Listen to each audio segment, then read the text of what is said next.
Comedy Film Festival. We've got an event coming up, Portland Comedy Film Festival Fall 2022 at the Clinton Street Theater on November the 13th. We're looking forward to screening all kinds of films, short comedy films, music videos, comedy series episodes, mockumentaries, dark comedy, horror comedy, romantic comedy, you name it. All types of things to make you laugh. I hope you're able to join us. And today we are joined by actor and writer Anthony Themoleas. All right, I think I got that right. And thank you so much for joining us. Your film Sermon is excellent, and the judges really thought highly of it and nominated you for the Best Original Concept Award. So I appreciate you taking the time. Of course, yeah. Thank you for having me. I'm super excited to be part of this festival. I've seen a couple ones before. I've had some friends be in like ones last year. So thanks for the opportunity. I'm really excited, and I'm really looking forward to it on the 13th. All right, good stuff. Well, let's get into it. I don't want to be the guy that ruins the synopsis, so please tell me what is this film about? So yeah, it's pretty straightforward. It's about a man recalling the days when he was a pastor. So I like to say it's called The Downfall of the Once Promising Young Pastor known as Stephen Jackson. And that's pretty much it. So why tell this story from a creative perspective? Why did you spend your time, effort, and energy creating this?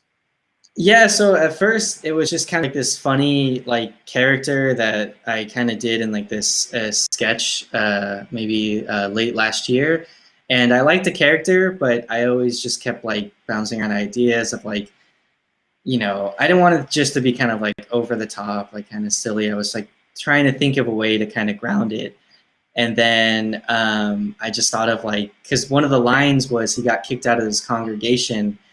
And I thought like, oh, what would actually be like an interesting way if he didn't have his congregation anymore, but he still missed it. And like he went in it with good intentions, like bad intentions. Like he wanted just to make money and get fame. But then he realized like he actually loved the people that went to his sermon. And I just wanted to like show a story like about a complicated person like that. Like he has good intentions, but bad intentions also. And try to make it funny. Nice. Well, you come at this thing from the perspective of a writer and the actor, and so you're like envisioning for a way it's supposed to be, and then you're executing it. What did you learn during this process? Wearing multiple hats like that. Did you learn anything in particular? Yeah. I mean, definitely the logistics of everything is always, I feel like every project you learn something about. Just you write certain scenes and then like how is that actually going to translate on the screen? And one of the biggest things was like, in my head, I wanted like the two characters to be vastly different. Not just like how they looked, because one's older, a few years older. It was supposed to be like 20 years older, but we kind of brought the age down. And I was like, well, how do you write that in a sense of just not saying like 20 years later? Like, how do you write mannerisms and act the mannerisms and kind of like give it certain facial looks without just like putting on like old makeup and younger makeup? So trying to find that balance was a challenge, and it was really fun, but it was just when I was writing it, I was like, okay, it's in my head, but like, everything sounds good in your head. And then once you actually try to do it, and like, actually like start speaking it and actually like doing it, like, what does that look like? So that was probably the biggest thing I learned, was just like, how is it going to translate from when you write it and actually have to act it out?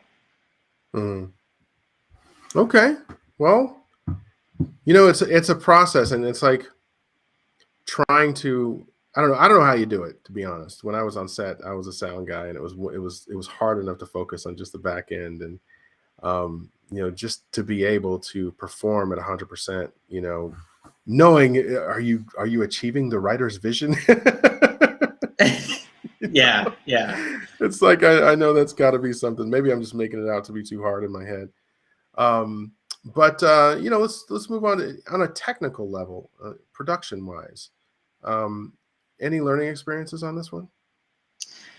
Yeah. I think the lighting was the biggest challenge for us, because the sermon was just all in one day, and we're trying to make it set like it's Louisiana, and it's in Sacramento, so it was just kind of finding the right lighting because we just used natural light. We didn't use any lights or anything. So that was the toughest part because we were like, okay, what time of day should we shoot this scene so it looks later in the day, and try to like keep that on schedule. So technically that's always the toughest thing. And then obviously sound is always, because of course the day of there's someone like chopping wood or, tearing down a tree or doing some yard work, and you always have to like bounce around that. So it's just those little things are always what you learn. Like whatever you think's gonna happen, there's always gonna be one thing that came out of left field that you're like, I never would have thought of that in a million years. What's next for you? What's the future? So next, yeah, it's just I keep acting. Like I've just been auditioning for other stuff. Like I've kind of been kicking around another idea to kind of act in again. Um, but right now I'm working on a project that's actually going to be shot in Portland in a few months. So that's actually going to become like fun to come up there and shoot that. So just kind of been prepping for that, and then just other than that, just doing the grind of auditions. All right, man. All right. Is it kind of like, did you do this production kind of like to give yourself another opportunity, or maybe to show another side of your acting? Is like acting your main thing, or is writing your thing? Yeah, no, acting is the main thing for sure. And kind of when I started acting a few years ago, when I moved down to Long Beach, I got pretty good advice, because when you start out acting, you have nothing. Like you can have headshots, but you don't really have any like thing to show for, like no reels usually when you start. So someone gave me good advice, was like, just, like film yourself, like do a scene, write a scene, or like get from a movie and like show the type of actor you want to be. And I was like, okay, cool. And then I got into writing from that, because I would just like write these scenes of like the type of actor I wanted to play. And that kind of made me fall in love with acting. So I would just keep writing like while I was acting. I was like, okay, I want to shoot this. And then I would always hit a lull. Like this came about just because I haven't worked on a couple projects and it's been a few months, and I kind of get antsy, and it's like, I want to show people I can play this character because I know how to play it so well, and I might not ever get an opportunity to do it in someone else's project. Like it may just never present itself.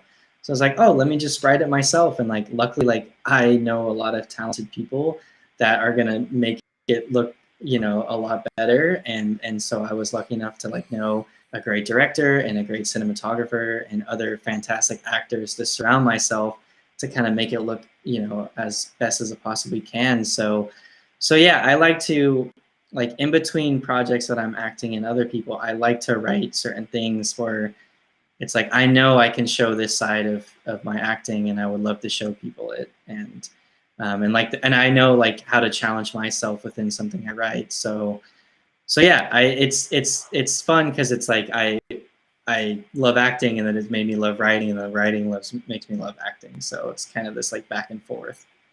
Sure. All right. Well, good stuff. It's great to get to know you today, and I appreciate you spending the time. Is there anything else you'd like to add before we go? Yeah. I want to thank all the judges at the Portland Comedy Festival for nominating us. That was an amazing thing to wake up to, and I cannot wait to hopefully meet some of them, because I will be attending the festival on Sunday, the 13th, and hopefully get to meet you as well. So I just want to thank you guys for taking the time to, watching the film and nominating for us. Like it's just a great validation for everyone's like hard work on the film. And I just want to thank to like Richard, to Scotty, to Chris, and to LJ, like everyone, like they really killed it on this project. And like I said, I'm so blessed to like know people like that, and to make a little project like this even better than I ever could have hoped for. Well, thank you for the kind words. We're looking forward to seeing you at the event. So looking forward to screening this film. Thank you so much. Awesome. Thanks. Have a good one.